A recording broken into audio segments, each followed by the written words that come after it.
Can you imagine living in a city where everyone's in fear of a serial killer, except the thing is, he never existed. In 1938 in Halifax, England, the town was terrorized by a serial slasher called the Halifax Slasher. There were reports going around that a man crazed on slashing his victims with a razor blade. It all started with two women, Mary Gledhill and Gertrude Watts, who stated they had been slashed by a man with a sharp weapon looking like a razor blade. They even had the wounds to prove it.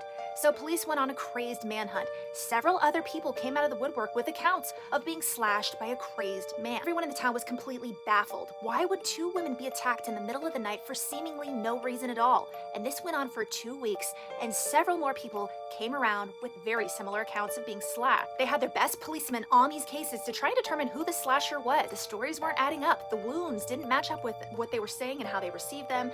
People started to buckle under pressure. Now, the media was also to blame because they gave the slasher his Halifax Slasher name and also publicized a lot of these accounts, causing mass hysteria. Everyone started to get the idea and manipulate themselves to believing there was a real slasher. Started confessing that this indeed was all a hoax. These people were harming themselves, and other people already had wounds and were just saying that it was done by the slasher. All this goes to prove that if everything comes out as a mass hysteria at once, others are very inclined to believe the scenario and start getting a little cray-cray.